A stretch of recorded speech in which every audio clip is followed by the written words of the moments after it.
hardest part is figuring out what you want to master. Focus on your product. Can you tell somebody that they suck? You got to just go, this is exactly what I want to do for a living. You can't even tell somebody that their breath is fit for life.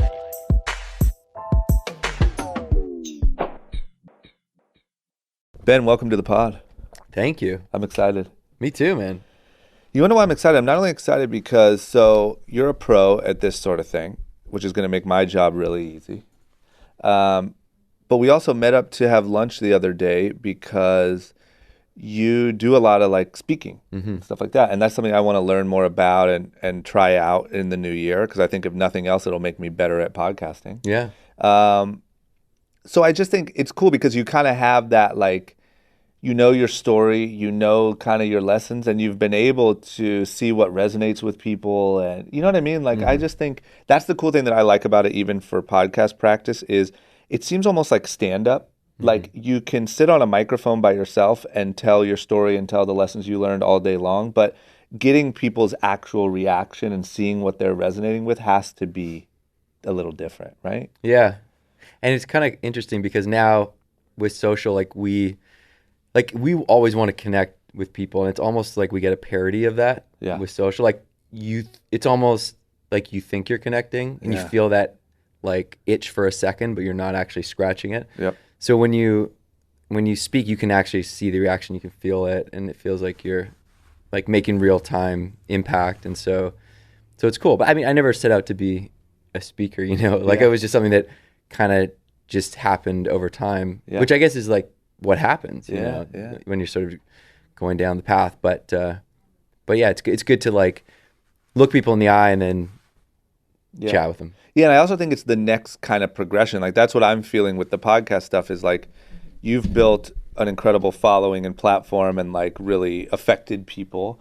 And I just kind of think the next poll is like, well, why don't you go talk to people about what you learned in large groups and inspire them, and people will pay you to do that. You know what I mean? It's a good deal. Yeah, it's a win-win. Yeah. Yeah. The other thing that I love about this is you have, like, I'm a big fan of the way that you've built what you've built, meaning you've truly built this following and everything that you have based on like really trying to inspire people to live a better life, essentially, right? I'm sure you probably have a much better way of saying that than I do, but like, that's cool. Like, I really like, don't get me wrong, not bashing any athletes or entrepreneurs or anything like that, but I personally, where I'm at this point in my life, look up to that a lot. And I think that it's really cool because it's also really hard. Like, I'm sure people can look at what you do now and think, man, that's so fun. He must just have the best life ever, right? But it's really hard to build something entertaining that's going to be successful on a large scale as far as entertainment goes, while you're also giving back, and it's for a good cause at the end of the day, right? Because all those things tend to be kind of corny. Like, we even talked about Kevion for a second before we started, and it's like part of the reason why I think Kevion works is because he's able to take something that can very easily come off cheesy or annoying or preachy and make it cool. And that's something you've also been able to do really well. Oh, thanks, man. I think for us, we kind of got lucky because in the beginning, it was always for our friends. Yeah. So we would, before we did anything, the question came up like, what would our friends like? And if we didn't think our friends were going to like it, then we weren't going to do it. Yeah. And also, we always felt like we didn't want people telling us how to live our life. So we never wanted to tell people how to live their life. We just wanted to go out, have as much fun as we could, and hopefully people would see that and have FOMO of like, it's like if you miss a party and you're like, oh man, I should have gone to that party. Yeah. Like, have that same feeling for just life, and then show them that they can do it. Like, we're not special. Yeah. And also just ask a question instead of telling people what to do. So it was always like, look, we don't have it figured out. We're just going to go out and ask people, what do you want to do before you die? Yeah. Because maybe we can learn from them. And, maybe they've never been asked that question before, because we never asked ourselves that question before. And that's what kind of started this whole thing off, was like asking that question, really like internalizing the fact that we're going to die one day. Yeah. And be like, okay, well, what do we want to do with the time left? Yeah. So I'm so curious, obvious question, and this is what I do here. Like, I'm so curious how you get to that point, right? To doing the things that you've done. You're from Canada? what was that like? What was growing up like? Do you have brothers and sisters? What was the family dynamic like as a child? What are kind of some of your earliest memories? Like, can you take me back to the very beginning of Ben? Yeah. Yeah, absolutely. So Victoria, BC is an island, as far west as you can get, just by Seattle. And it's kind of like Pleasantville, it's just, you leave your doors unlocked. There's a lot of nature around, and it's a great place to grow up. Yeah. So I was a really happy kid. I played a lot of sports, but I would always put a lot of pressure on myself. And I didn't really understand why until like a couple years ago, but we can get into that later. But my parents didn't put a lot of pressure on me. They were both just doing their thing, kind of self-employed, and I was always like, I just want to do well. And so I had an academic scholarship to university my first year. I just made the U19 national rugby team. So this was like a big dream of mine, because on the west coast of Canada, it's just like a big sport. It's like hockey, hockey and then rugby. So I played fly half, and that's position is like quarterback and field goal kicker. So like just all the pressure. Yeah. And we were training for the World Cup in France, and I would go to the field every day, practice my kicks, hundreds of kicks. And then this thought got in my head of, man, at the World Cup, what if I miss an easy field goal right in front of the goalpost? Like, what if I blow it? And then that thought would just keep coming back to me at night, and it wouldn't let me sleep, right? So I sort of slowly started losing sleep, and it was all based around that one thought. Kind of like I had missed a big kick on a big game, and that kind of haunted me. And so, plus, like, I just didn't, I was first year university, so I was trying to like keep good grades to keep my scholarship. But this, this was really the thing that sort of drove me to not be able to sleep. And from that lack of sleep, I just started spiraling down. I just got depressed. Really? Yeah. And it really started from that one thing.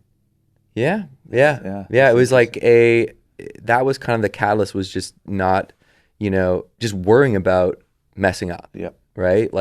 And it got to the point where I couldn't go to school. Like my parents would drive me to school, because I lived with my parents at the time. Yeah. They drive me to school, and I just couldn't get out of the car. Like I'd never had this feeling before of like crippling anxiety, where I like didn't know why I couldn't get out of the car. Like I was like, I can't do it. Yeah. And so they drive me back home. And what would you do? Just lay in bed? I was stuck in this like indecision where you can't decide what you want to do, so you don't do anything, and then that ends up being your decision, right? So it's like a really, like, it's a shitty place to be, right? So I ended up dropping out of school, because I couldn't go to school, and then I got dropped from the rugby team because I couldn't go to practice. And so everything that I had around me, happy-go-lucky guy, great group of friends, high achiever, great family, I'm just depressed and can't leave the house. Yeah. And like, what age is that? So now I'm like, 20, early 20, like 20. Yeah. And I'm, it's terrifying. Like, I just don't know. I've never gone through this before. Can I ask you this too? Yeah. You might get to it. Sorry if I speed up, but how did your parents treat it, or how did you treat it, as far as like getting any tools to treat it? Yeah. So like they took me to see a therapist, and I just didn't connect with them. Yeah. I've learned now that it just like takes time to find the right therapist. Then when you find that person, they're just like I wish everyone could have someone they could go to for that type of advice and tools.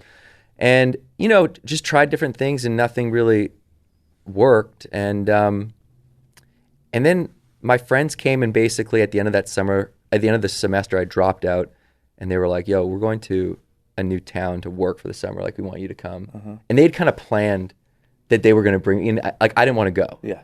So they knew that you were dealing with this issue. Yeah. And they were sort of, because I was just off the map all of a sudden. Yeah. And so they kind of corralled me, and I went to this new town. And only then did I slowly start to come out of this feeling. And there were like many things that contributed to my recovery. But like, I got a job, so I started feeling some self-worth. Yeah. I started talking about what I was feeling for the first time to like my friends. Yeah. I started meeting young people that were like inspiring. Yeah. These young people that had traveled, done cool things. And so I'm not fully back to myself at the end. And obviously this type of thing is like really about learning about yourself and building tools that you can use when you start to hit it down. Yeah. So I'm starting to learn those things now, right? Yeah. But one thing I'm pretty clear on is like, wow, the people around me really affect how I feel. Yeah. And especially these people that I met that were like really inspiring. Yeah. So I come home from that summer away and I'm like, I'm going to try and only surround myself with people that inspire me. Yeah. And that was the decision that completely changed my life. Really? Mm-hmm. And did that mean, because I know a lot of people deal with that, like, and right now there's probably a lot of people listening, they're like, shit, I wish I could do that. Like, did it mean cutting people out of your life and making those hard decisions? Yeah, and that's not easy. I mean, it's not like you just call people and say, hey, I'm not going to hang out with you anymore. Yeah. You just sort of slowly start to distance yourself from them. Yeah. And you choose the people that lift you up. Like if you just say, does this person give me energy or do they take energy? Yeah. Just go with the people that give you energy. Yeah. And so I had to like call this kid kind of out of the blue because not many of my friends checked that box of being inspiring. But there was this one kid that I'd seen him, he made a Facebook video of him and his friends like partying at McGill University in Montreal. And it was like the most inspirational party video, right? It was just them just like, it just made you want to go out with your friends. And I was like, I want to make a movie like that. Yeah. So I called him. I'm like, Johnny, I want to, like, you make movies, like, let's make a movie. And he's like, I was just talking to my friend Dave about this. And I was like, I knew Dave. He was a couple years younger than me in high school. And I called Johnny's older brother, Duncan, and we were all like, okay, let's make a movie next summer. And that was sort of like the beginning. And then Johnny's at first year English class at McGill University, and the professor gives him an assignment, and the assignment's a poem called The Buried Life. And he reads the poem, and something in the poem just kind of like strikes him. And he's like, hey guys, this poem, which was written 150 years ago, is like articulating this feeling that we've been talking about. Yeah. Which is like, we've had all these things that we've always wanted to do, but we've never done them because they're buried. Yeah. And they get buried by like school, by assignments, by work, by girlfriend, like whatever, by life. And we have moments when we're clear and we're inspired, but ultimately that just gets buried by the day to day. That's the meaning of the buried life? Yeah. I don't know why I always equated it to like dying. Death. Yeah. No, it's Matthew Arnold, like 150-year-old poem. It was in his 50s in England, wrote this poem. Wow. So, can I do this too? Had you ever made any, like, were you a video guy? No, okay. No, like not even, I remember thinking, like when we started, I'm like, what am I doing? Yeah. Like, I don't know how to edit. I'm like, oh, I guess Johnny will do it, you know, because like he had, and even when we started like making little videos, I just kind of sat beside him and I was like, maybe I can help here. And you just, I mean, that's how you learn, right? Yeah. And so now we're like, okay, we're going to take this name, The Buried Life, and that's what our movies, we didn't even know what the movie was about. We're just like, we're going to call it The Buried Life, right? Yeah.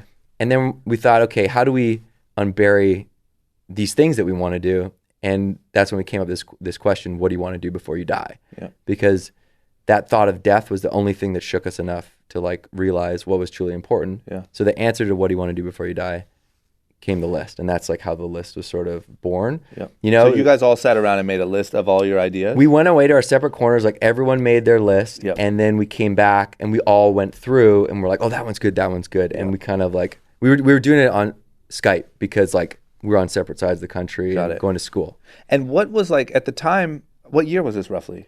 2006. So there was no like, I mean, there's only MySpace? MySpace, YouTube had just, you know, kind of gotten going. So what was your plan as far as like to, like now you can make a video, everyone's a publisher, everyone's a media company. You think, I'm going to post this on my Instagram, I'm going to get so many likes. No Instagram. Was there any like distribution plan? It was like, maybe we'll get it into some film festivals. Got it. You know, like that was it. It was, we're going to make this movie. We're definitely going to show our friends. Yeah. We're going to try and make it to film festivals. And maybe we luck out and get like distribution. But it was a 2-week road trip to make a movie, right? Yeah. Like we're going to go out, we're going to go after our list. And then we thought, why don't we help other people do the things on their list? Because like, we're not going to be able to do this stuff on our own. Because our list was like ambitious. Because we pretended, when you wrote the list, you had to pretend you had $100 million in your bank. Yep. And that you could do anything. Yep. And so it was like, go to space, make a TV show, write a New York Times bestseller, like sit with Oprah, pay off our parents' mortgage, you know, make a TV show. I can't remember if I said that. like, and then And then we're like, okay, and let's ask strangers, what do you want to do before you die? And if we can help them, we will. And we'll do one for one, basically. Like this, and this was kind of before the one, like the Toms hadn't come out. There wasn't like, and so we're like, yeah, we'll do a 2-week road trip. We'll cross off like maybe 100, and help 100 people.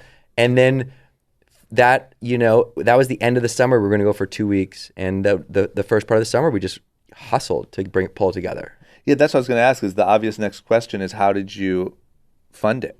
So, we threw parties. Yeah.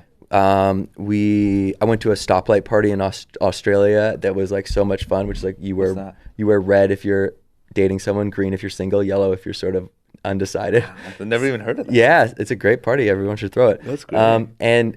And then I would cold call companies pretending we had a production company, being like, hey, we're making this documentary. I think your CEO would be interested in sponsoring. And a juice company paid for our gas. And I was so terrified the first time I made that call to like get patched through the CEO. I was like, what am I going to say? We had made a deck, and we had gotten responses from the deck of people being like, I'm not going to fund your booze-filled road trip. Like someone actually said booze-filled road trip. And I'm like, oh man, that's good. I thought this was a winner. And so, and this guy on the phone just said, the first thing he said, he said, you know what? He's this old hippie guy. He's like, you're sitting on a golden nugget. A lot of people are going to tell you can't do this. Don't listen to him. Wow. And he's like, and he gave us $2,000, paid for our gas. We bought an RV from family friends, built a website on our own, bought a camera on eBay, made matching t-shirts, and like got Red Bull to give us Red Bulls, like all the juice we needed, right? Yeah. Like a granola bar company gave us granola bars, and that's all we needed. And we're like, okay. And the mechanic told us that we shouldn't expect the RV to make it back after that 2 weeks. Like that's how old it was. It was a 77 Dodge Coachman. And we're just like, screw it. We're going to hit the road. You guys slept in that thing? Mm-hmm.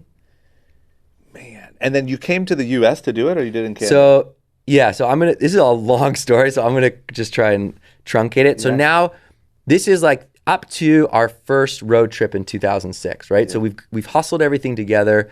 We're going to take 2 weeks off, and we hit the road. Mm-hmm. We sort of like all tell our bosses we need 2 weeks off for different things. Yeah. And as we hit the road, we start like crossing off these list items that we really never thought we could. Do you remember the first one that made you feel like, oh shit, this is cool. Like we're doing something here? So like it was I don't know if you experience this, like when you do something like this and it feels like it's like these serendipitous things just happen, like magic starts happening, and then you're like, oh my, like we're on the right path. Like the first thing we crossed off was I wanted to be a knight for a day. Like I got a full suit of armor with a sword that like may or may not have been illegal and like chainmail. And I got it on loan for 2 hours for free. And it usually costs like $200 to rent. First thing we cross off, and Johnny had called all the local media like secretly. So there's all this local media, and we just went downtown to film, and I was super nervous, and I stepped out, and it was just like awkward and weird. I was like there in armor, and the cameras were just waiting for me to do something. And then there's this 6-year-old boy that's walking with his mom, and he's holding his mom's hand, and in his other hand he has a plastic sword. And he sees me come out of the RV, and he's just, eyes are wide. He runs over to me, doesn't say a thing, goes down on one knee and bows his head in front of me.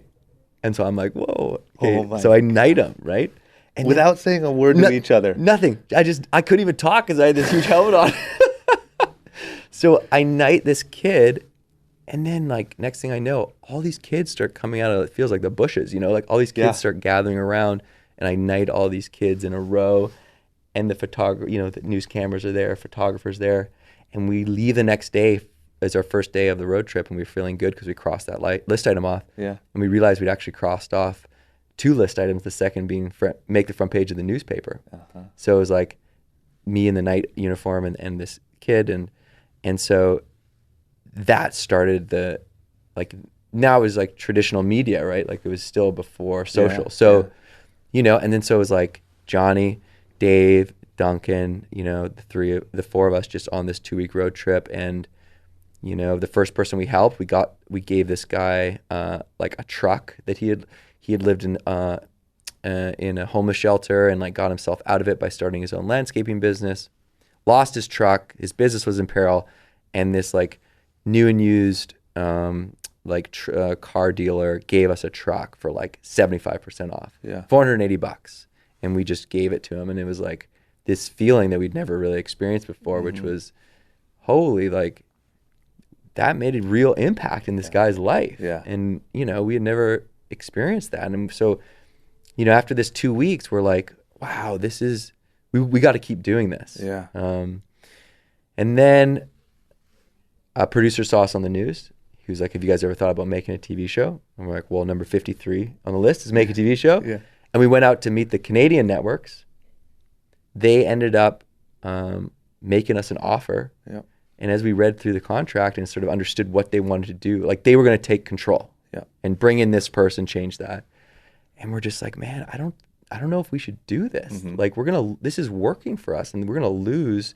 So I think there's this like real beauty in being super young and naive and dumb, right? Yeah, there is. Because we were just like, nah, we're going to keep doing this our own. And we're going to continue to make our documentary. Yeah. So everyone thought we were making a huge mistake, turned down the TV show, went back to school, raised more money throughout that next school year to do it again properly, this time with a crew. Yep. We bought an old purple bus from 1969, fitted it out so we could have bunks in the back. Yeah. And that's when we came to the States. And we did 2 months. Got it. So now we're just still filming for the documentary, crossing off all these crazy list items and, like singing the national anthem at an NBA game and helping people. And so cut to the end of that second tour and we come back to Victoria, BC and we go to put together our documentary. Yeah. And this is both trips? These are 2 summers. But I mean, did you combine both trips into the documentary? Yeah, we were like, let's go and now start to like edit this. Yeah. And then we quickly realized how expensive post-production is. Yeah. And that there was no buyer for this movie, really. Like it was 2007. Netflix wasn't around. So now we kind of hit this like crushing low where we're like, oh my God, we just like put all of our sponsorship money into this film. We can't finish it. We can't sell it. We dropped out of school, and then I hit like another low, and I'm really, and I'm just like, what? Like I'm working at a bar, and then that's interesting, man. I think that's good to hear too, because I think it's really cool and inspiring if the story is like I hit a low and then I cleaned up my circle and life was great ever since. And I learned these new lessons. That's a great story. Yeah. But to also hear the story of like it coming back and it wasn't, you know what I mean? It's something to manage. Because like I've dealt with that stuff a little bit. And the way that I describe it is like, I know that that anxiety, that part of me is always there. It's a constant effort to do the things that I know keep it away. Yeah. You know what I'm saying? And I think that like you're never free and clear of it. You're never invincible from it, and it's something that you have to constantly work on every single day. Not just say, oh, that was a weird time I went through, now I do whatever you know what I mean? Yeah, that was a weird time. I'm glad I figured that out. It's done now. No, totally. I mean, that's what it is to be a human, I think. You know, like you ebb and flow, you have ups and downs, right? I think like the Buddha says something like to be human is to struggle, right? Like, and that's how you grow and learn. And so, I've had a couple of those just cycles. And each time, you kind of like hopefully have more tools in your toolbox so that you can know that like, oh, you know what? I need to get better sleep, or I need to exercise more, or I need to get out in nature, or I need to talk about this, or I need to meditate, or I need to like give back, or like, help someone else because it takes me out of my own head. Like all those things are going to help. But like this is something for me that just I know will happen. And I've realized that like when I look back, if I'm like suppressing this desire for myself to be creative and like, I mean, that's it, just like go and express this part of me, I start to get depressed. And so like for me in the beginning, that was buried life. Like I realize now looking back, I don't really like rugby that much. Like I was doing it because it was cool. That's kind of how I feel about skateboarding. Like I love skateboarding and still skateboard sometimes to this day. But when I was growing up, it was the only thing that I cared about, and it was the only life I could imagine was being at first a pro skateboarder. Then when I realized I wasn't good enough, just being in the skateboard industry. And now, not that I have anything against it, but I have a lot of friends who are pro skateboarders, and I wouldn't trade lives with them ever. You know, it's just funny how I think a lot of people, I don't know, I think a lot of people do themselves a disservice by being so like set on this one thing or nothing. Totally. And you don't get a chance to grow and get out there and see what else is out there. Yeah. Or set on like this one thing that this is how I'm going to make my living. Yeah. Too. Like you can still love skateboarding. It doesn't mean you have to be a professional skateboarder. Yeah. Like I think you just need to make sure that you make time to skateboard if you love skateboarding, and don't forget that you love skateboarding, and prioritize that time and really protect that time so you do it. And here's what else I learned is some of the things that I really liked about skateboarding were the self-reliance, the progress, the learning, the evolution, and I find a lot of those things in what I currently do. You know what I mean? And like it's a lot of the like I don't want to say I wasn't in love with skateboarding, but it's like I wasn't simply in love with that one thing as much as I thought I was. I was in love with like the principles within it, right? And you can find those in other parts of your life. I think that was the biggest, like as I became an adult, like, oh shit, this doesn't only exist here. You know? Exactly. And then you grow. Yeah. And your like wants and needs and desires change. So you kind of, those things shift with you. Yeah. So take me back then to, was your feeling at that time, that second low, just kind of like, oh shit, this didn't work out? Like this, it was like, oh man, we blew it. Yeah. Like we passed on our own show. Were we stupid? Yeah. Like now we have this. Oh yeah, you regretted that. Yeah. Now we have this stupid half-made indie film that will never sell and not get funded, and no one will ever see it. Yeah. Like we just have been working for a year and a half on this like thing that we knew had this magic, and we just wanted to now finally like tell the world about it. And we had this opportunity and we passed on it, and now we're like, okay, we made a huge mistake. Yeah. And now I've dropped out of school. I'm working in a bar. I don't even really know how to bartend. And like, I'm just unhappy. Like I don't know where the path is from here with, especially when it comes to buried life. And so then my parents drove down to the Baja, and like I went with them. So we sort of went on a Christmas like trip down the Baja. Yep. And they had met some friends there, and they had a daughter, and she was a bit older than me, and we kind of started chatting, and I was telling her about this, and I showed her this little trailer that we had made, and she's like, wow, this is pretty good. Like if you're thinking about doing this in Canada, you should think about doing this in the States. Yeah. And I was like, all right, like sure. And she's like, she was a writer for like Men's Journal and like some like, but she lived in LA, so she knew, like everyone knows someone in entertainment. She's like, I'll introduce you to like a couple of my friends. And I was like, okay, but I don't like, I'm living with my parents. I don't really have much. She's like, I've got a buddy pass. I'll fly, like a free pass. So I go back, and I'm basically like, guys, I think I should just go down to LA and like see what. So I take the buddy pass. I meet, with some of her friends who are just, one's a random manager, one's like someone in anonymous content, the one's like, and anyways, everyone, when I talk to, they're pretty excited about this idea. And I'm like, guys, I think this is like bigger than we think. Like, so anyways, cut to me doing trips to LA, just like. Because everyone else stayed in Canada, right? Yeah. Well, like I was doing mainly, I was coming down and I'd come back, and, sometimes one of the other guys would come down, but like we only had enough for just one of us to really start hustling. And then over like a year and a half, finally got a pitch with MTV. Yeah. And like we got an agent. We told the agent what production company we wanted to partner with. They couldn't get us to the production company. We got to the production company. Yeah. We got pitches. MTV and ABC both were interested in. We went with MTV because Tony DeSanto was there, and like we loved Tony. He was the president of MTV, and he was just like, guys, like I get this. Like this is you guys. You can make this show. Yeah. So we insisted we were executive producers, that our crew were our friends that filmed the tours with us, that we would choose the list items, we would edit, and, basically have autonomy. And then we got super lucky. Like, I mean, I feel like we both fell in this crazy, weird situation, which was like we were actually making the show, and it was like a really... And when MTV was like... It was just like killing the end of the heyday. Yeah. And so... Because what year did you guys' show start? It was like 2009, 2010, 2011. So that had to be like, was that It was like end that of Jersey Robin Shore Big, era. beginning of Fantasy Yeah, it Factory? was exactly. We Yeah. came out the same year Jersey Shore Yep. came. Yep. That was a good time for MTV.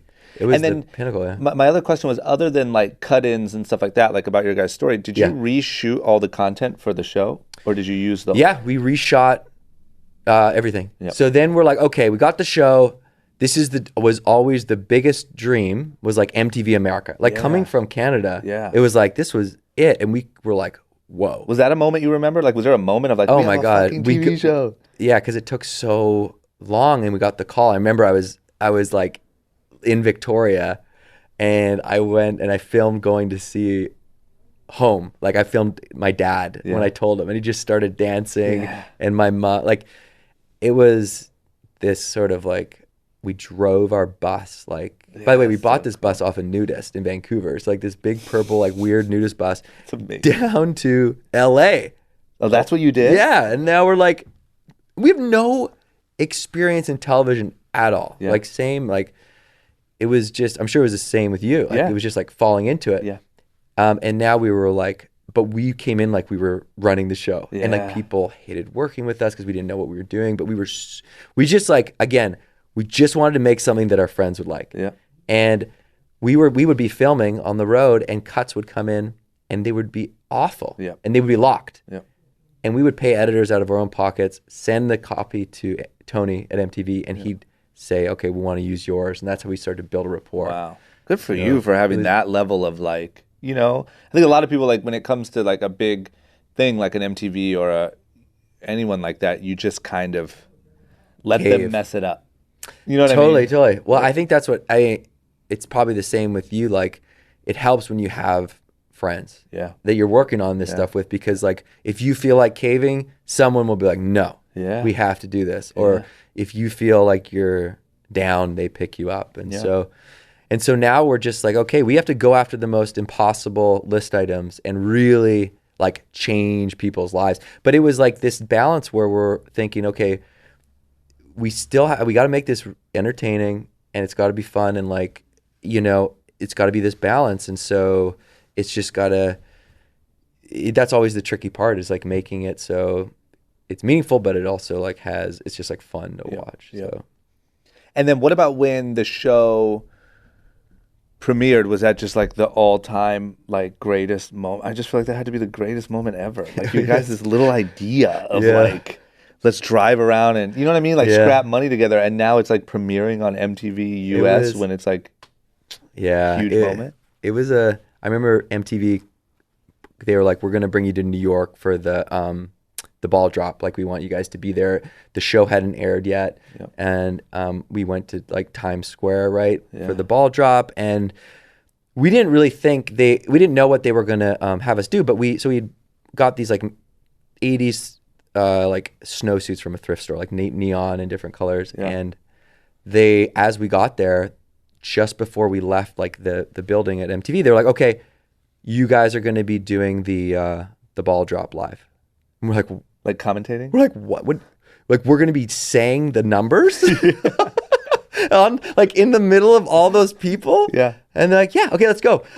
And so we go God. through these thousands of people, and In you know, neon ski we suits? neon ski suits. We look like total dicks. Like, we're just like, we did not expect this to happen. Yeah. And we're like 10, 9. And I think like, and then from there, it was all just this total, like, you know, big snowball. Like, Yeah. and it was just cool. Like, we would never watch the show when it aired, because we'd seen it so many times, because we'd been ended it. So we just watched it, the Twitter feed. Yeah. And it was just like cool to be like, oh, like they thought that was funny. Yeah. Like, we knew that was funny. Yeah, I remember that. I remember we used to have that feeling, because like you'd say one little thing that you didn't even really think of, Yeah. and people would tweet like, haha, like at your response, Yeah. right? And you're like, oh shit, I didn't even know I was funny there. Yeah. That's so good.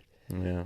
How many seasons did you guys do? 2 seasons. Yeah. And so then did you go, I guess my first question is, did things start to change for you as far as like, did you start to get recognized out and about and stuff like that? Like, do you remember that phase in your guys' whole thing? Yeah. Yeah. Like, what was cool about it was people would always want to tell us their list. Yeah. So people would be like, hey, Yeah, that has to be like, I cool. just crossed off swim with sharks. And we're like, yeah. Yeah. And or they would say, you know, I actually went back to school because like I just felt like something in the show made me want to do that. Yeah. And so it was cool. It was really cool. Yeah. You know, and so we just like it was 2 years of our lives gone. Like we didn't do anything else. You know, it was like we were sleeping in the edit bays, just like trying to make this thing good. Yeah. And then we kept sort of just putting ourselves. It was It was not fun though too. Like we did stuff like we tried to streak and get away. I mean, it's like you getting run over the bull. Like it was like we puked before we would film because it was. And it was all real. Like there was no, like when we crashed the Playboy Mansion, the producers were like, okay, cool. This is a great idea. We're going to call Playboy PR and clear this. Yeah. And we're like, no, like we're going to try and break in. Like that's what that's the point. Yeah. Yeah. And they're like, and the first episode was Crash the Playboy Mansion. Everybody from MTV, everybody from the Playboy Mansion, from the production company came down to see what would happen. And this was our test. Like it was like, if you guys waste this money, like we're taking control. Yeah. And we had these two stupid ideas. One, it was a Candyland themed like Willy Wonka Playboy party. Yeah. And one idea was like dress up like have two of us dress up like Oompa Loompas, hide them in the bottom of a big prop cake. Deliver the prop cake to the mansion at 5 p.m. and just leave them there, and hopefully like dusk rolls around and they can pop out and go in, right? I was like, that is never gonna work. That is the stupid. And then my idea was like, in hindsight, way worse. Like when I traveled in Europe, people kind of came up to me sometimes and be like, hey, are you related to Cristiano Ronaldo? Like I would get that right when Cristiano Ronaldo was starting to get big. Yeah. And so I was like, no one really knows what he looks like here. Yeah. Let's pretend I'm Cristiano Ronaldo. Yeah. We'll make a fake PR company and have the PR company reach out to the people throwing the party saying Cristiano's in town, he'd like a private entrance, rent an Escalade, like I'll get a fake tan, a suit, and that's not a bad plan. Yeah, it was like we were conversing back and forth with the promoter, and like, but what happened was the party got too packed and the fire marshal shut it down. Got it. So we couldn't get in, but the cake made it in. Really? Yeah. So you tried both. So we did, it was two plans. We're like the Trojan cake and then Cristiano Ronaldo. Yeah. And so we got denied, Duncan and I, and he was pretending to be my manager. And he was like freaking out, and they were like, sorry, there's nothing we can do, Mr. like Christian, you know. Yeah. And like people, I was signing autographs and stuff outside the mansion. Like it was really funny. That's amazing. And so these guys are in this cake and they have like bottles, they have like beers in there, they have cameras with night vision, and they have bottles to pee in. Yeah. And they're in there for 5 hours. And we can't get through to them. We don't know, like, we don't hear from them. Yeah. And basically, after 5 hours, it's pitch black. They jump out of the cake, they run into the party, and they're like, okay, we have like 5 minutes before we get kicked out. Yeah. And so Dave goes straight up on stage with Snoop Dogg, who's performing. And he's like, up on stage with Snoop Dogg, and he's like making sure we had little flip cams at the time, right? So Johnny's filming, and he's like, yeah. And he looks at the security guard, and security guard just nods and gives him the thumbs up. And he's like, oh my God, they think we work for the party. Yeah. We're just bigger Oompa Loompas than all the other Oompa Loompas. Yeah. So now they just have free reign to do whatever they want. And they like do like cannonballs into the grotto, and everyone's chanting Oompa, Oompa. So we don't hear from them until 2, 3 a.m. So you didn't know any of this was going on. No. And these guys are just armed with flip cams. They're flip cams, and they're just having the time of their lives. Oh my Like God. they have a golden ticket to the party, and they come back, and they come into the RV or into the bus. It's the first time we see them. They're sopping wet. Their makeup is running. And that moment of like euphoria, like we did it, was, and all the, like after that, the executives couldn't really say anything. Yeah. And then we went through this whole process of then trying to clear the footage. Yeah. Because we went back to Playboy and we're like, hey, can we like air this footage? And they're like, no, we're not going to like let you show breaking into Hugh Hefner's house. Yeah. And so we actually had to write a handwritten letter to Hugh Hefner, sent him the DVD. He watched it, and he's like, you guys can air the episode. Just know I'm not very pleased with you boys. That's amazing. You have that in a letter? Yeah. Yeah. So, That's a good letter to have. oh my God. And then what? And then when you would do the streaking, all that stuff, that was all real. Mhm. Yeah, we spent the night in jail after that. Because I remember on our stuff, I remember feeling this feeling of like, you started to kind of set a bar and slowly raise it. Mm-hmm. And I hated that feeling. I mean, we couldn't keep one-upping ourselves, like, because we were doing, and that's the thing with a format like that is like, that's why I feel so bad for the Jackass guys. oh my gosh. Those guys can't. It's like if they hear they're doing another movie, it's like, holy, someone's going to die. Yeah. It's crazy. Totally. I was like, I feel like yeah. So it was, we did, you know, what, like, 2 seasons, and then we were kind of like, wow, like, I don't know, you know, and it was also like, at this point, Jersey Shore was just it, right? Like, this was like, they're getting 8 million viewers, and you're like, okay, that was insane. and so then we're like, okay, like, you know, like, we're out, you know, and then we focused on the book. We did a book, which was on the list, and that started the speaking, because we did that with speaking, and then we promised the community that if our book hit #1 New York Times, we'd send our book to space. We did, and it did. We did, and it did, and we were like, fuck. Yeah. So how do you arrange that? Oh my God, we had to. Our old neighbor was an aeronautical engineer, and we called him. He's this crazy guy named Steve, and he's like, "Well, I guess we could get a hot weather balloon and attach it with a GPS and put it up there and see what happens." And so we built this contraption with so hot weather balloons just expand until they pop, right? Okay. And then they fall. So we attached a balloon to a parachute, made a box with the book and a GoPro so that the GoPro was facing the book. Yeah. Put a GPS and just launched it in the middle of the desert and tracked it. And, you know, long story short, we lost it. And then 3 days later, the GPS came back on and we tracked it. And we actually have this, if you Google the Buried Life book space, you'll see this photo of the book, and you see the circumference of the earth, and it's the most, like, it's probably the most ridiculous thing. Like, that could have been dangerous. Yeah. Like, that's good, man. That's like, you're like Elon Musk sending his roadster to space before Elon Musk. Yeah. That's good. But the funny thing about all this stuff is, like, throughout all these crazy stories, you sort of, like, I feel like when you start your bucket list, there's like 2 groups. There's like things that are easily obtainable, but you've just never done. Yeah. And then there's like the group of things that are like totally impossible. Yeah.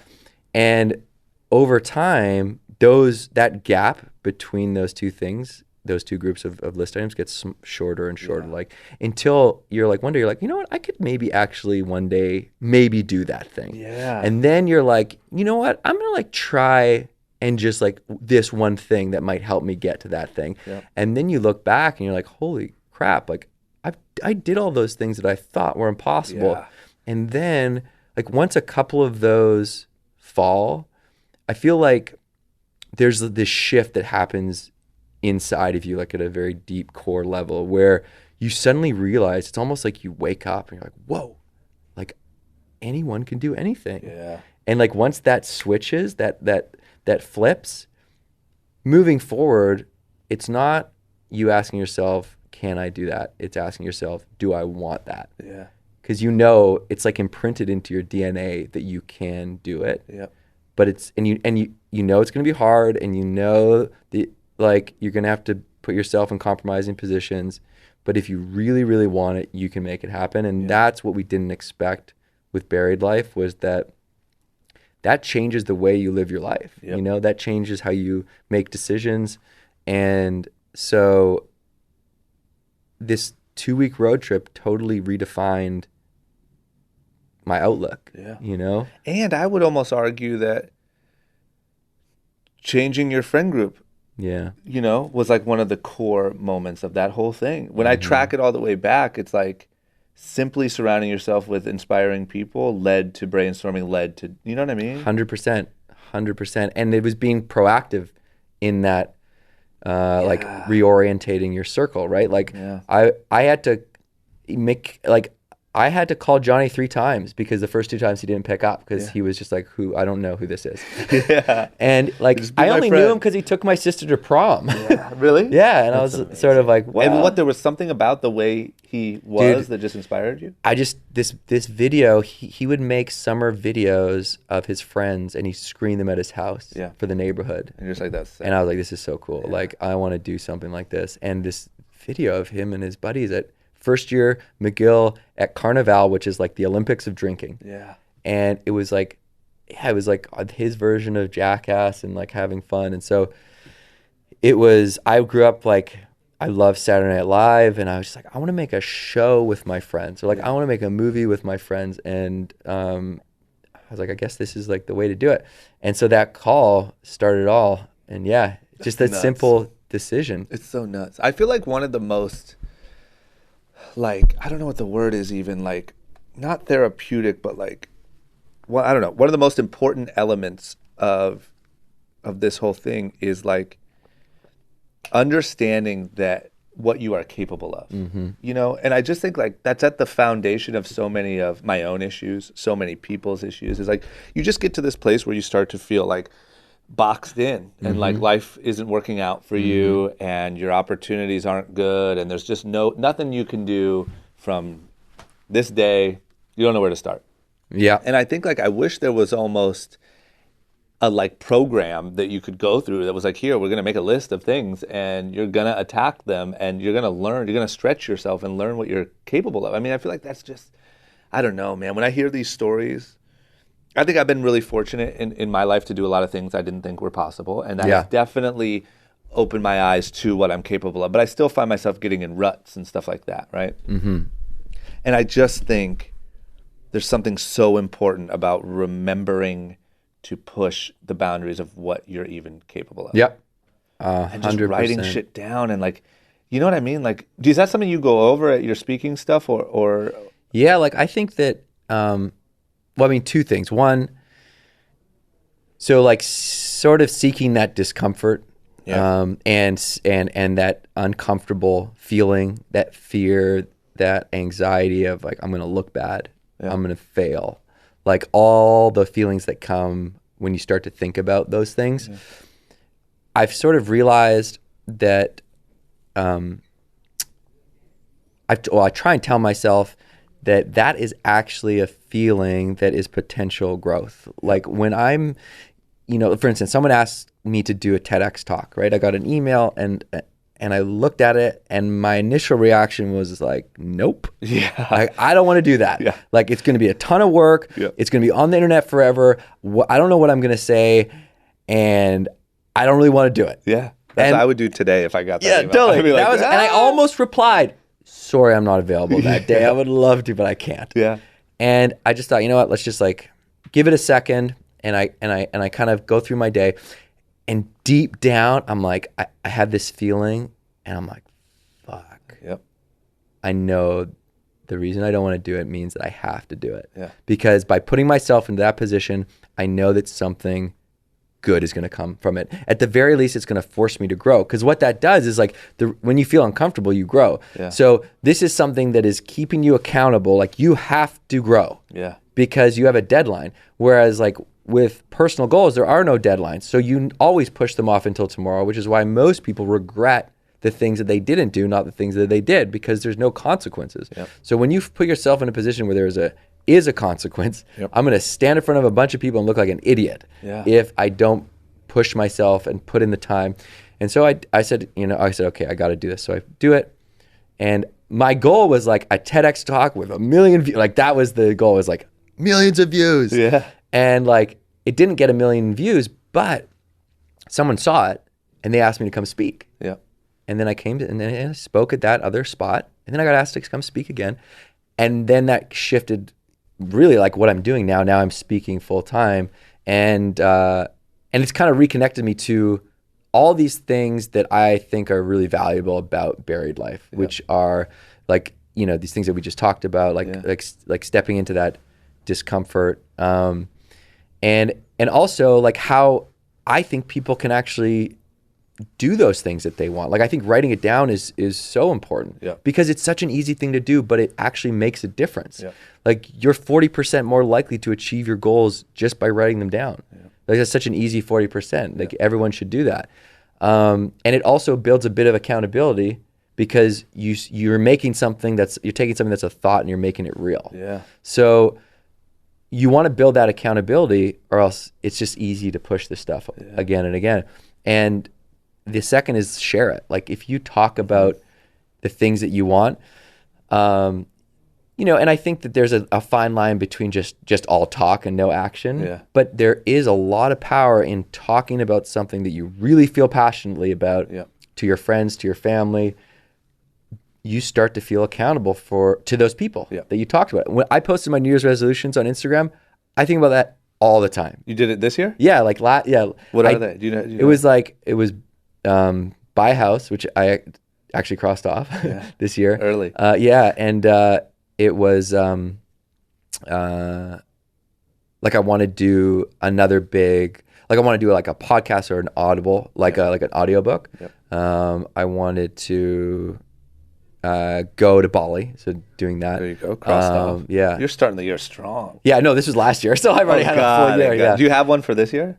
I haven't made it yet. No. Yeah, but you're going to. Yeah. And so like these simple things that you can do, you know, you're 77% more likely to achieve your goal if you have a friend to check in with down the line. So like if someone checks in with you, like an accountability buddy, like if you told me something you wanted to do, which was like, you know, I want to like make do a shoe line with Nike or whatever. Yep. And I'd be like, okay, like 6 weeks later, I'd be like, yo, how's that come along? Yeah. You'd be like, oh, I'm like, don't worry, I'm gonna check in like 6 weeks. Yeah, you're like right. You just don't want to look bad. So you use that thing that like is to our detriment as human beings, which is like the fear of looking bad, which is I think impossible to get over. Yeah. Some people just like don't care what other people think, and I admire them. And I also think that there's a difference between not caring, like let's say what people say about your outfit. Yeah. Like some people can fight that. I wouldn't say easily, but some people don't care about that. Yeah. I give them credit, but I think not looking like a piece of shit is something that nobody wants. Yeah. Or that everyone wants, I guess you could say. So I think that when you say like, look, I want to do this, and you have a friend that says, yeah, you're capable of doing that, and then you just don't. You just look like a loser, and that's a terrible feeling. And you don't want to be immune to that feeling. You know what I mean? You shouldn't want to look like that. Like you're not capable of living up to your word. Totally. But even what I've noticed is like and this is something that Kevion taught me that is seemed so dumb when I first heard it, and so like, come on, bro, I don't need to do that. Is simply writing down my goals for the end of the year every year, and then I record them and I listen to them every morning.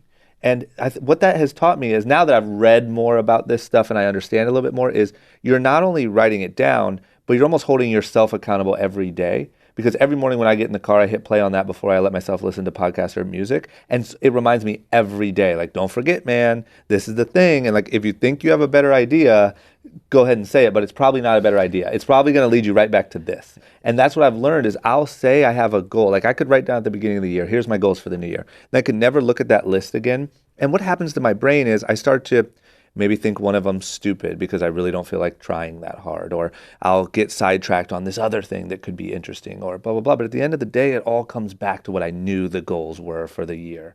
And I keep trying to reinvent the wheel and do something, you know what I mean? Where if every day you listen to your own voice saying your own goals, it recalibrates you every morning to keep focus on the right things. Totally. I mean, I thought that was so cool that you do that. You talked about that on the podcast when you were a guest on, was it In Flight, like the British guy? Yeah.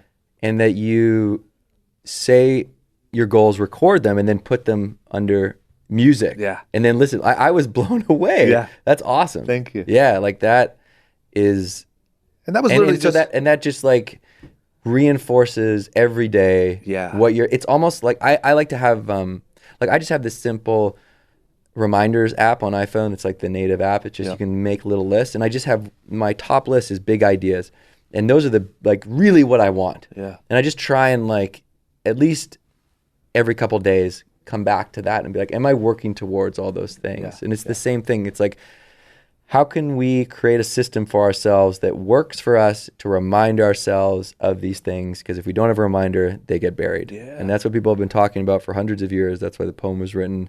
And it's like, whatever you can do to take the time to first think about what's important to you, and then write it down or record it or have a friend tell you about it, so that you just don't forget about them. Because this is just human nature. It's like Ferris Bueller says, life moves pretty fast. If you don't stop and look around, you can miss it. 100%. And that's what I think, even tying in my conversation about skateboarding, like one of the things I loved about skateboarding is every day I was making progress. But I didn't have to write down things or remind myself because I was just so in love with the act of skateboarding. It became my life.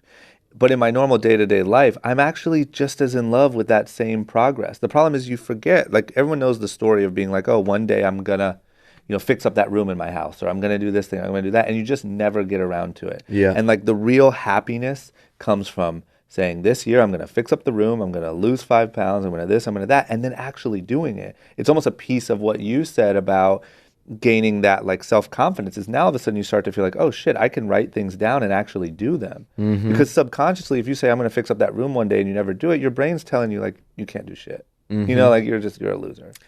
Totally, man. And there's actually a really interesting study that happened out of Cornell. This professor there who's also a psychologist, and he did 6 studies, and he wrote one academic paper in this academic journal called Emotions, and the paper is called The Ideal Road Not Taken. He just like maybe think of it because you talked about people like waiting to be inspired to do something, right? Yeah. So basically what he found was that people, like 2 things that stop people from doing what they want is fear, right, which you talked about, and second is waiting to feel inspiration to do it. So like I've been waiting to feel inspired to pick up and learn the guitar for 34 years. I've been, like we've all felt that. Like I'm just waiting to feel that inspiration. So that inspiration never comes. The inspiration comes from action. So you actually have to create your own inspiration through movement and actually taking that first step. Even if you don't know what the second step is, just actually starting it, you start to feel the inspiration by doing it. And that's what drives you forward. It's sort of like this like snowball effect. Because like the whole thing that's super interesting is that he interviewed all these people on their deathbed, this psychologist, and he found that people don't regret the things at the end of their life that they did. They regret the things that they didn't do. And when he asked people what their number one regret in life was, they said 76% of people said it was not living my ideal self. So 76, 3/4 of the population is getting to the end of their life, looking back and being like, damn, that's scary. I blew it. Like I don't want to feel like that. I don't want anybody to feel like that. No. That is a heartbreaking thought. And so like just to like if people ask me, okay, I don't know, should I do this thing or not? Like, you're in that analysis paralysis. It's like, okay, picture yourself on your deathbed, looking back onto this moment. Is your future self going to regret you not doing this? If it's yes, then you have to. If it's no, doesn't matter. And it's hardly ever no. If you're having the conversation, you're already sold. You know what I mean? You're just looking for someone to give you that inspiration. Shit, man, it's so true. And then the other thing that you said that I thought was interesting and that I really related to was like the word anxiety in the usage of number one, you felt anxiety when you weren't doing anything that was fulfilling you, right? Or anything creative. And you also feel anxiety before you, let's say, go streak across the football field, right? And what I've learned about myself is, and this is really hard to manage, but I know that it is true, is anxiety is a funny thing in the sense that you fight it by almost going and finding more of it, purposely hunting it down and purposely attacking it, not by running from it. And it's so weird because all of your instincts tell you when you have that feeling to go away from whatever that thing is.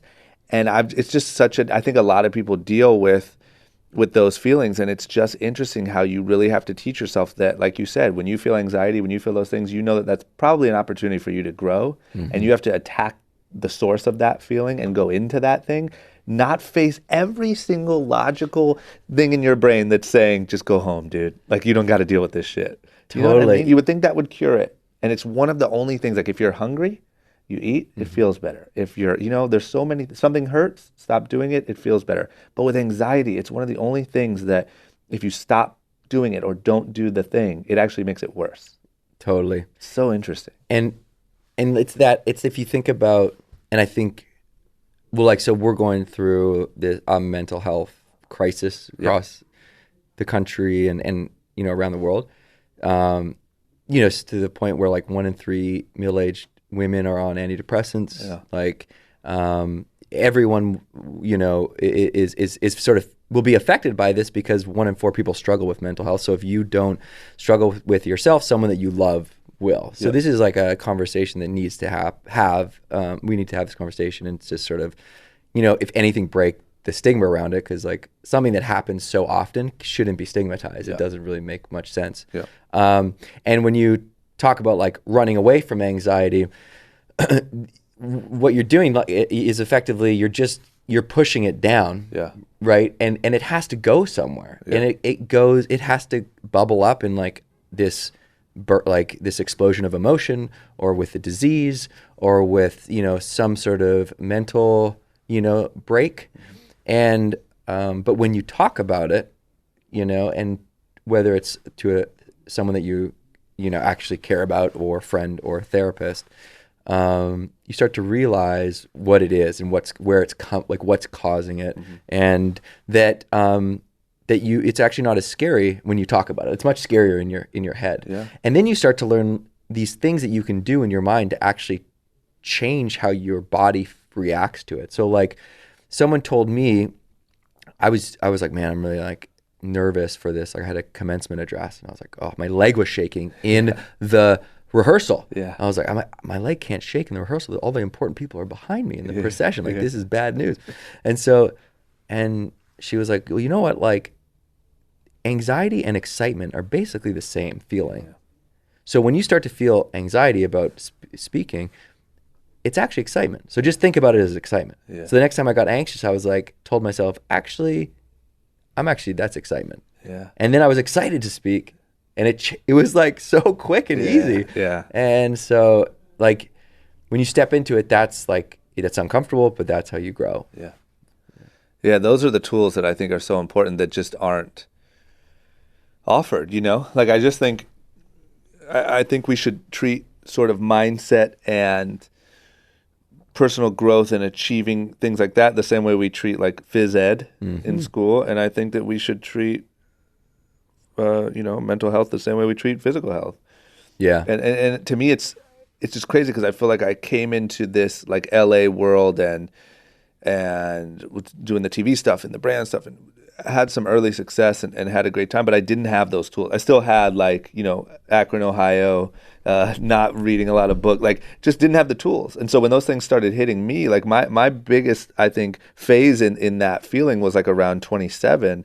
And I just didn't have the tools to do it. Not only that, but I had some success. So I thought, I had a little bit of that, like I know everything thing. Right. So, but man, like really digging into that and just learning tools like that. Like when you feel anxiety, treat it as excitement. Wake up in the morning, say 5 things you're grateful for. Like little tools, they work the same way push-ups do to build muscle. You know what I mean? Totally. It's crazy. It's like if everyone had that toolbox that they could open when they feel down, we could run through them. Gratitude is a good one. Yeah. Changes the chemistry of your body. Yeah. Helping someone else. It's the only thing when you give, it lights up your head and your heart at the same time. Mm-hmm. They've sort of done these studies. Exercise gets yourself out of your mind. Mm-hmm. Nature connects you back to putting your gardening, like putting your hands in the earth actually is therapeutic when you feel depressed. And definitely talking about it. Yeah. So it gets out of your just the spinning cycle of your mind. Yeah. These things. Even you just do those. Yeah. And they sound so like, it's like go for a jog in a park while you're saying 5 things you're grateful for. You can knock out 5 of these things in 20 minutes. Yeah. You know what I mean? And it will make a world of difference, man. It's interesting. Yeah. Let me ask you this. This is the one thing of your like stories that I really want to ask you about. Yeah. You hung out with Obama. Yeah. What was that like? Man. And how the hell did you pull that off? Oh, bro, it's a long story. I'm not gonna tell it. I don't think, but I will tell you as quickly as I can. Yeah.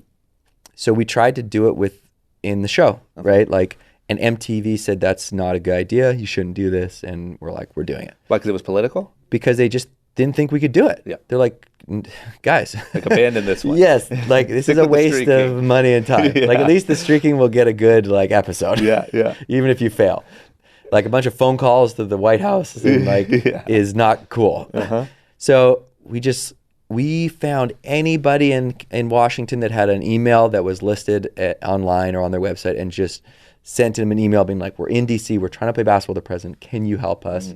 We're trying to, if 4 regular guys can play basketball with the president, anything's possible, right? Like, so the list item is number 95, play ball with Obama. Yeah. And so almost everyone ignored us.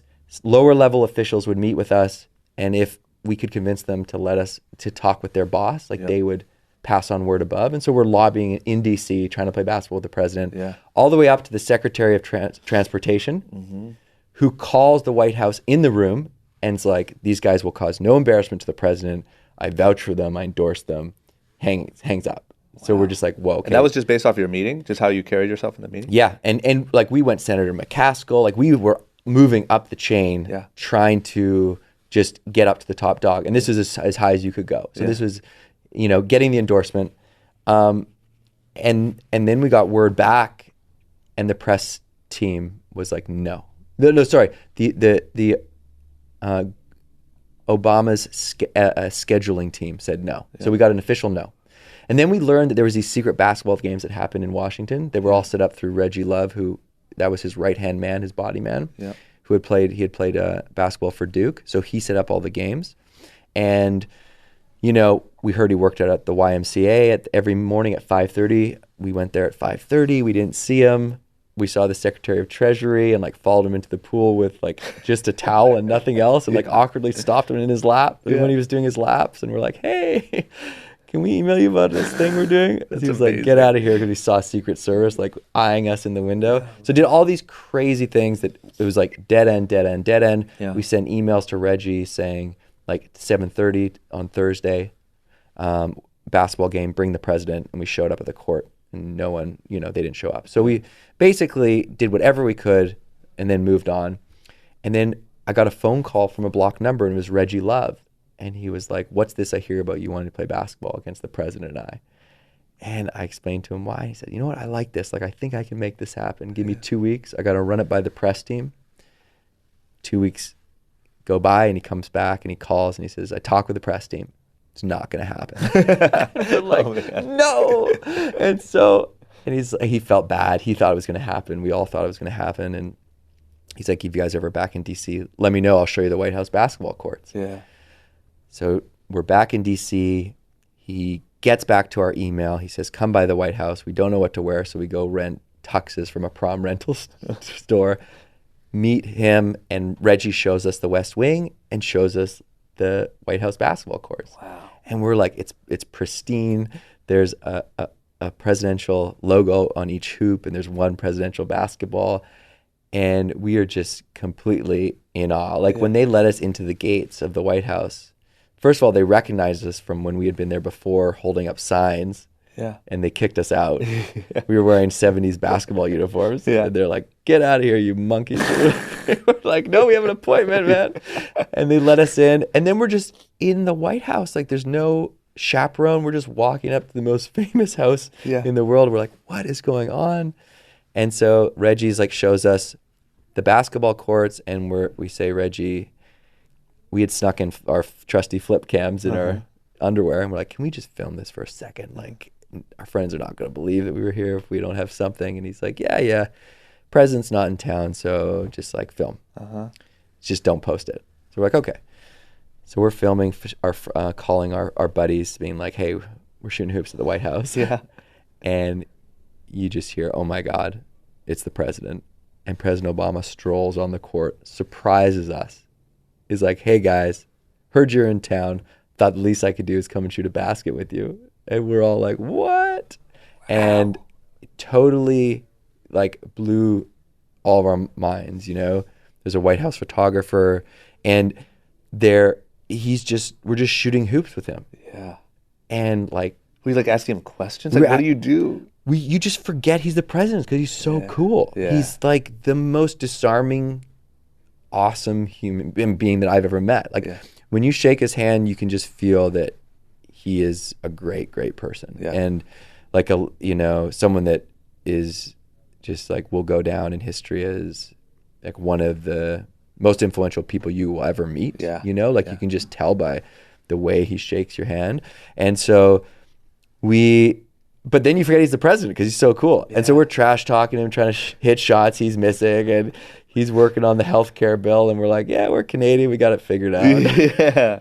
And he's just such a nice guy, and he's like, I like the way that you guys help folks. Yeah. And that, I talked about that moment when like the switch flips and you kind of realize like, oh my God, I guess I can do anything. Yeah. Like that was it. After that was the most impossible thing we put on the list. Like I remember when Johnny called me in 2008, President Obama had just been elected.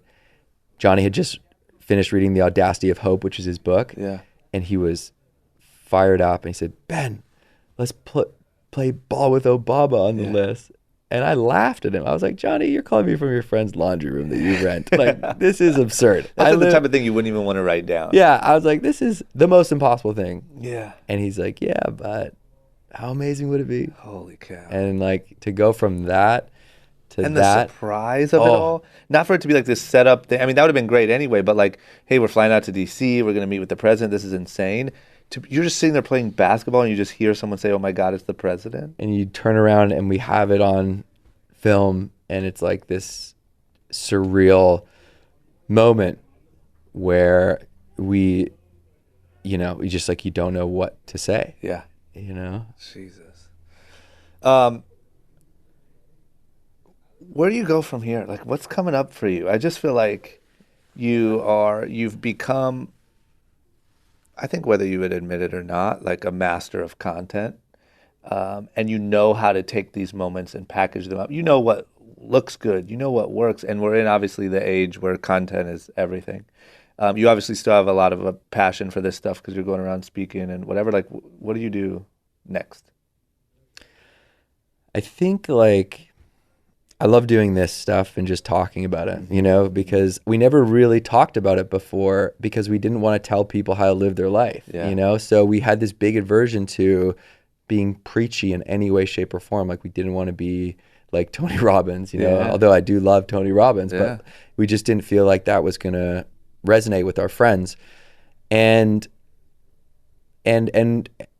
now I just feel like there's these things that by default I've learned that I think could really help people and really around the mental health stuff too, because it's just a real problem, and I know there's like a ton of people listening right now that are going through this right now.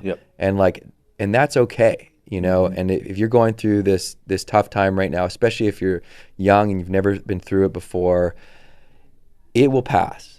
And you just got to talk about it, and you can't be ashamed of it because your buddy's going through the exact same thing.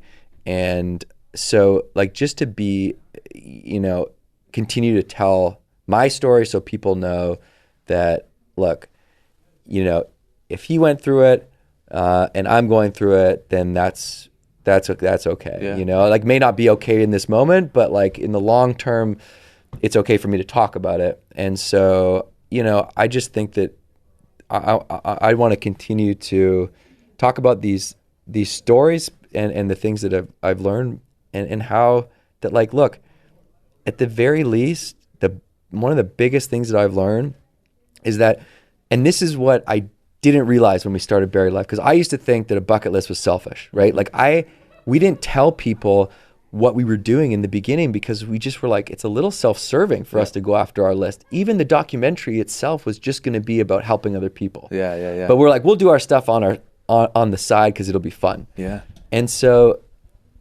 and what I realize is that like by doing what you love, you inspire other people to do what they love. Yeah.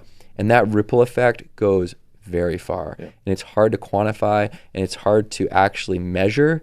but I'm sure you've seen it, like just by you doing everything from the show to the clothing line to the podcast, you inspired other people to do their thing. And so I think, you know, and this is maybe a little woo-woo, but like I think that if more people did what they loved, it would actually change the world. So like everyone has that thing that they can do, you know, that can make an impact, or that they're better than someone, you know, than anyone else in that one thing that they can do. And I just don't want people to be afraid to do that thing and try it. And, you know, maybe you don't make $1 million off it, and maybe you don't make any money off it, but at least do it. You know what I mean? At least take an hour a week or a month to do that thing, and then something might come of it, you know. But like that ripple effect that you can actually do what you love and help people, that feels like the ultimate win-win. Yeah, agreed.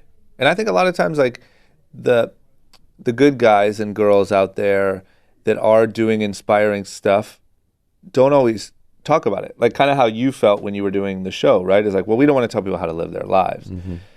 But I think that what ends up happening is a lot of people with just nonsense to say are the ones putting it out, right? You know, like I always like, there was a thing where, I'm just going to use this exact story as an example, but there was a thing where like Kendrick Lamar donated a bunch of money or something to one of the schools in Compton. And I was just thinking, like, I know why he didn't say anything about that, because he doesn't want, you know, to be that guy. He wants to whatever.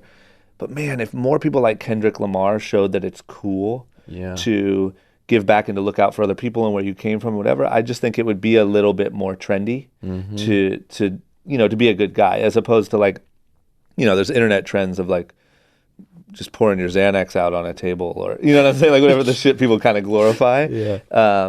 So yeah, I'm glad that you're talking about it and spreading the message. I think just like we said about Kevion in the beginning, like you make it sound cool. And that's really important, to be like a cool dude that is doing this stuff and just genuinely learned from doing it how much more sort of full your life could be.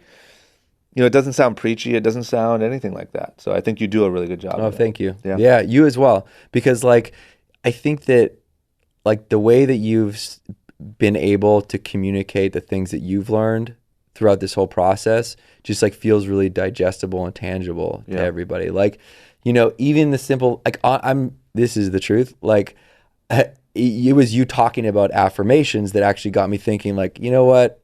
I should probably do that. And so just good. Like because of the way, and like same with Kevion and like all these people. And I think that there's a lot of people, like everyone has that in them to talk about the things that they really believe in, you know, and as I said, like as we get older, this is just like becomes more important. Like I've started to like really look at people in their like old people really differently. Like, because if I see someone walking with a cane, or like, you know, driving and not really, like it's the last couple of days they're probably going to be driving, I'm like, that will be me. Like without, there is, you know, 99%. Yeah, exactly. Right? If you're lucky, you end up that guy. Exactly. You know, unless singularity really takes off. But like, and there's also a lot to be learned from people like that, because they've lived so long, you know, like I've talked with people, like I love talking with hospice workers. Like for some reason, I've just come across a bunch of hospice workers. Like it's like I speak in healthcare from time to time, and it's always the most simple, powerful lessons from hospice workers. You know, it's just like spend time with family. You know, just do the things that you love. You know, don't work so hard. You know, and it's just that perspective that we can all kind of learn from sometimes. And for everybody, it's different. Like whatever is going to trigger you to like, you know, actually realize that the time's limited. Like I could die tomorrow. You know, that's the move. But because it feels like life moves faster and faster, you know, as we get older. You know what my dad said? This is one of the few times I'll say, like, I'll tell you what my dad told me, is that simply your point of reference gets bigger. So like when you're 5, your whole life is only 5 years. When you're 12, same thing. When you're 20. As you get older, time seems to move faster because your point of reference is much larger. You know, so 10 years isn't that big of an amount of time. Like I just turned 32. I think about when I get to 40, That doesn't seem that far off. But when you're 12, thinking about when you'll be 20, it seems like another world. Yeah, when You know you're what I in mean? grade 5 and you're thinking about grade 7 or Yeah. 8, like when you leave elementary school. Yeah. It's like it feels like ages. And I think too that's why it's really good to like step into that uncomfortable and step into the discomfort, because that's basically breaking routine. And when you get into the routine of doing the same thing again and again and again, that's when the days start to whip. Yeah. And that's like when you travel. Yeah. Like you'll travel and you'll be gone for 10 days and it'll feel like, whoa, like I felt like I was gone for 2 months. Yeah. It's because you're doing something completely new every day. And then you get to the point where the travel becomes routine after about 3 weeks. Yeah. And then the travel starts to whip by. Yeah. So I feel like that's the hack, is like continuing to do different things every day, every couple of days. So you're like trying to slow down time. And basically what's happening is you're just being present, right? Because you're doing something that actually it's forcing you to slow down, to think about what you're doing, because you're doing something for the very first time. Yeah. So you're not on autopilot. And that, you know, to force yourself to do something that makes you feel uncomfortable once a week, that's a good practice. Yeah, I agree. What's do you have stuff on your list? Goals? For next year or before you hit 40? Not so. What I have for next year is what I have written down and that I listen to every day. So mine are very tied to Young and Reckless, both revenue and growth, and revenue and profit, right? 2 different numbers. I want to gain, my goal for the end of 2018. So my problem is I'm skinny, and when I travel, get stressed out, any of that stuff, I lose weight. It's just the opposite problem, right? And I've never been able to put on muscle or anything. So my goal for the end of 2018 was to hit 160 pounds, up from 150. I'm 162. So next year it's 170. Nice. Take my family on. What have you been doing, by the way? For my workouts? Yeah. I just got a personal trainer, and I work out Monday, Wednesday, Friday, and just protein shakes and eating the right foods and just constant. For me, it's literally the same battle. Nobody feels bad for me, but the same battle of having to eat right to lose weight is what I feel to put on weight. So it's like, I feel like I have to constantly be eating like a chicken breast or an artichoke, or I have those F-bombs over there. Like if I don't have 2 massive protein shakes a day and 3 meals, I'm essentially going to stay the same or lose weight. So I just have to constantly do that, and then just constantly be upping the weight that I'm lifting in the gym, and can't miss days, you know? Like I've had trainers before, I've tried to work out before, but I had to really buckle in to like, man, you gotta hit every day. And if you go on a trip or something like that, you have to make that day up the next week. And it's a very slow grind, and it's like you feel like you're killing it, and you go up and weigh yourself and you've lost 2 pounds. You know, it's like just the same battle that a lot of people face, but in a different way. And a lot of people relate to mine now that I've been posting it a little bit. A lot of skinny guys out there, like my new homies, you know. But It's like a new Narcos. You know the lead in the new Narcos? They call him the skinny one? yes, Yeah. I like that. Oh, I'm yeah. gonna take that nickname. The skinny one. Yeah, the skinny one. Welcome to Short Story Long, hosted by the skinny one. And then the other big thing was I want to take my parents on a vacation to the beach, because we always used to go to the beach when I was young. I know that means a lot to them. They don't say it anymore, but we haven't been on. You know, I go home for Christmas. I usually go home for the summer, but I think taking them on an old school vacation to the beach would like mean a lot for them. So that's on there too. What beach? Well, that's a whole nother story. We grew up going to Myrtle Beach. I don't really want to go there, you know? So like I'm hoping maybe we could meet in the middle, maybe Florida somewhere. I'd like the Bahamas. Yeah. Easy flight for Ohio. That's right. I'm a little bougie now, you know? Yeah. I don't want to go to Myrtle Beach. The skinny one's got to go to the Bahamas. Skinny one has expensive taste. Yeah,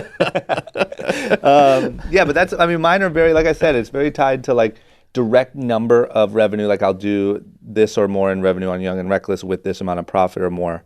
Weigh 170. Take my family on a beach vacation. Double the amount of listens per episode on Short Story Long. Attainable, but difficult. Yeah. That's where I like to stay. Yeah. You know? Good to, yep. Meaning, like, I think you can, if you set for the next year, you want to be attainable. I'll revise my goals, but you don't want to be so insane and ambitious that you just have to fail on 5 goals come 2019. But it is ambitious. It is a stretch. Yeah. But and then the goals for like 5 years out are a little bit more crazy. But I will say I'm going to say a goal out loud, because after talking to you and a couple of friends of mine that have similar mindsets, I really need to tie in to what I do, meaning my content, stuff I do on Instagram and Young and Reckless, something that involves a little bit of wish fulfillment. You know what I mean? I don't know what that is, and obviously I don't want to just copy what you guys did or what like the Yes Theory guys are doing, but I want to do something. The brand's called Young and Reckless, and really what that means to me is like, encouraging people to disregard the rules and go live the best life they want to. Whether you want to be a superstar entrepreneur or a basketball player or travel or just the world's highest cliff dive, whatever that is, I want to inspire you to do that. And that's why I think the podcast has really helped me connect, because I talk to all these different inspiring people. But I got to really like hands-on do some of that. So that's cool. I might call you for advice. Please do. Okay, what do you think about it? I think it's pretty cool. I think it's good. Oh, that's what I'll say. I think it's a good idea. But I also just realized that like so with Young and Reckless, the cool how we talked about like having that naivete. Yeah. Like Khalid's song Young, Dumb and Broke. Yep. I think that's the best place to be, because like you're young enough, like you're dumb enough that you don't know any better, so you do it. And you think anything's possible. You think and you're young, like you don't care what anybody else is telling you. Yeah. So people are like, hey, that's not going to work. Yeah. So you're like, fuck that. Yeah. Right. And you're broke, so you have to work for it. Yep. So like if we could all retain some of that spirit at all times, I think it would be really valuable. Yeah, it's true. And that's something I admire. I don't know how he is in real life, but you'd imagine it kind of lines up. It's something I admire so much about like Richard Branson. Yeah. He seems to have forever kept that mentality. Plus, it looks the same for 100 years. Yeah. Plus, he's an alien that doesn't age. But yeah, like it just seems like he has been able to get older and still keep the young, dumb, and broke mentality. You know what it is? It's playful. He's playful. He hasn't lost. He's doing dumb stuff. Like he's doing stunts. Yeah. He's, always trying to, and it doesn't feel like he takes himself too seriously. That's actually what I really admire about my dad. Like I realized this, my dad, his mom, my grandma, really wanted him to be a doctor, as a lot of that generation wanted, right? Yep. And he just wanted to play music and like make people laugh. And so he just became this violin playing like theatrical clown. Yeah. And when I was younger, I was like I was kind of embarrassed by it, because all my other friends' parents had real jobs. And my dad was, he's self-employed. And now I'm like, oh my God, he is the happiest guy that I know. Yeah. He has it totally figured out. Yeah. Like him and my mom just travel around the world, and they just, everywhere they go, they play music. They make friends wherever they go. People always want to have them over.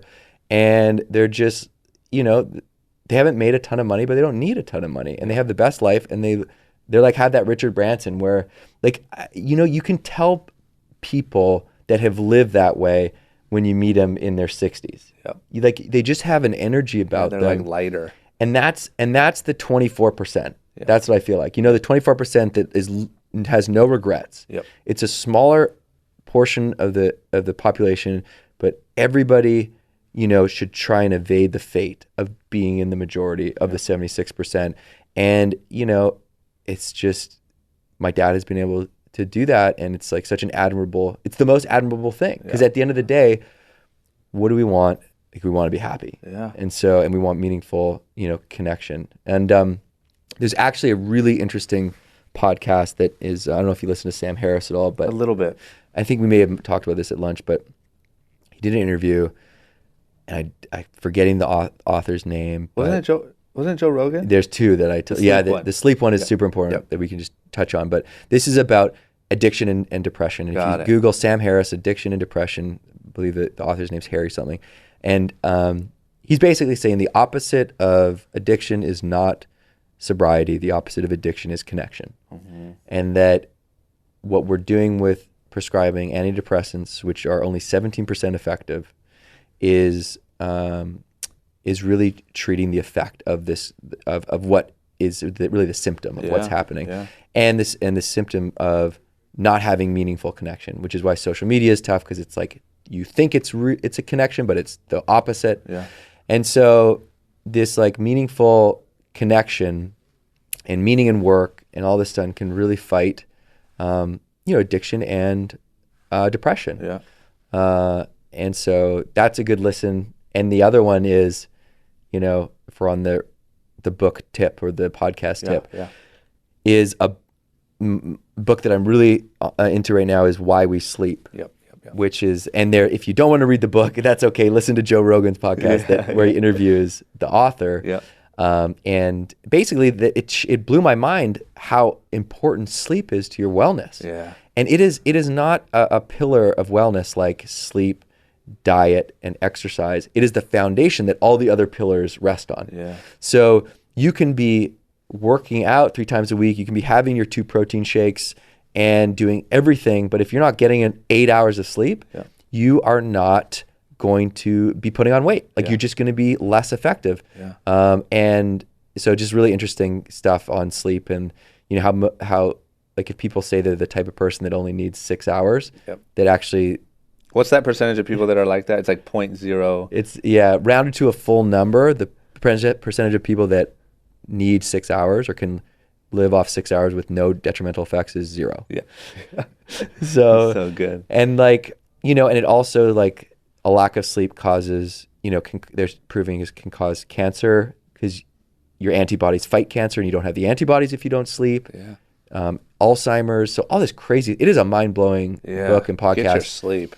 I need to read that book. Go to sleep, man. I need to read that book. Yeah, like 8 hours you got to get. I just got a chili pad. Which is, what's that? So chili pad it's a pad that goes underneath your sheets and it keeps you cool, because if you get too hot during the night, you can't sleep well. So it's like a big investment. But like once I heard all this stuff about sleep, I was like, there's nothing more that I should invest in than sleep. Has it been working? Yeah. Really? It's pretty cool. Yeah. Are they expensive? Pretty expensive. Yeah. But I finally pulled the trigger. And do you do the like eye mask thing? I don't do the eye mask, but I try and keep it dark. You want to keep your room dark. You want to keep it cool, like around 60, under 70, 65 to 70. Try and go to no screen time, like an hour before bed. That's big. A big thing. And try and go to bed at around the same time. I mean, you can't do all these things, but some people do, and they have great lives. Yeah, it's true, and they live longer, and they don't have cancer or Alzheimer's. So your decision. There you go. You think about it. Here's my final question: if you could time travel back in time, you probably know this question if you listen to the last couple pods. It's my big ender. Time travel back in time, and I always pick a time. I'm going to say, obviously, when you're in college and you're literally like, let's just say you went to go to school, you couldn't do it, you had to bail out and go home. It's one of those days. And you could tell yourself anything now, having been through all this stuff. What advice would you give yourself? That's a good question, and I actually have never thought about this, but it's an easy answer. I would have talked to one of my friends. I just realized I didn't talk to anybody about what the hell I was going through. I was just like silently struggling and going down this rabbit, like just this dark spiral. I don't think I told anybody. So I would, I would reach out to my friends, and I would find a therapist that I liked. Because what happened was I found someone at university who was a school counselor, and I had this huge stigma around therapy, which a lot of people do. I was like, I can't talk to a therapist. It means I'm like messed up. And I was like, but I can speak to like a counselor, like a school counselor. And so I started talking to this school counselor about my courses, because I just was like unable to make a decision about anything. And of course that led to me talking about everything else. And I just really liked this guy, and he became my guy that I would go to even after, well, I can't say I graduated, but like I left school, but I didn't graduate. I would come back, pretend I was a student to go back and see him. That's so good. Just because it was finally someone that I liked, that I felt like understood me and knew me. So I would say like go and talk with, like, just if you have the means, right? Like find a therapist that you like to talk to, but just know that it takes time to find that person. Just like if you walk into a room and you're meeting a bunch of new people, what are the chances that you're really going to like the person you meet. Yep. Not very high. It's going to take like, usually you don't like, but there's always someone that you're like, hey, Yeah. And like, that's usually how the therapist and like your relationship with them is like, you got to dig them. And so it just takes time. But I would just say, like, I wish I would have talked about those struggles, because I would have realized that like I wasn't alone. Yeah. And so, and that would have been less scary, and I would have been, I think, in a better position. So yeah. Well, it all worked out. Hey man, I'm here. You led that darkness led to a very good road. And you know what? This is maybe the last thing is this. I actually believe that a lot of our struggles can be our strengths when we embrace them rather than try and hide them. Yep. You know, we talked about when we try and hide these things, they bubble up and you get sick and it's bad. Yeah. But when you embrace them, you know, when I first talked about going through that depression on stage, my hands were shaking on stage. Like I was freaked out. Yeah. And then the next time, a little bit less and a little bit less. But I could see that I was really reaching people. Yeah. And now I look forward to it, because I'm like, wow, this is like a really great way for me to actually make an impact on people. Yeah. And now I feel like it's a strength, you know. Yeah. I still have to work on it, and I don't have it figured out, but like this, I was ashamed of it, and now I feel like it's actually kind of this weird gift that I can like use to help other people. And you know, I think that's true for a lot of people. I mean, you look at like people like Michael Phelps, right? Michael Phelps just recently came out talking about he struggled with depression, like suicidal depression after every Olympics. Yeah. This is the greatest, arguably, Olympian of all time. Yeah. And he's just like, you know what? And I wouldn't change it. Yeah. Like, this is who I am. I wouldn't change who I am.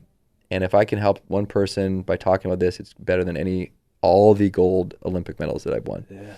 And so like there's real power in embracing that, and just knowing that, look, people are also going through it, and that thing that you're struggling with could be your strength. Yeah, so true. Listen, man, thank you. You crushed it. Thank you, man. That was so good. I think this episode is going to really like resonate with a lot of people, and it's one of the ones that I just have a feeling there's going to be someone out there listening to it that is really going to be impacted by the way you talk about these things. You're very good at it. Thank you. And thanks for coming on and sharing. Dude, that's been awesome. This has been my favorite one. Here's to a big 2019. Yes. And figuring out how to become a speaker. That's right. Up next. I'm calling you for advice on two things, and you can anything I can ever do to help you, please let me know. I'm gonna ask you to help me become a public speaker, and I'm also gonna ask you how I create content, wish fulfillment. Yeah, I'd love that, man. Yeah, I'm 100% on board. Perfect. Thank you, brother. Right on. You're the man. Guys, if you like that and you want to see more like it, as well as vlogs, other web series, and all the random stuff that I'm doing here on YouTube, don't forget to click that subscribe button. You won't regret it, I promise.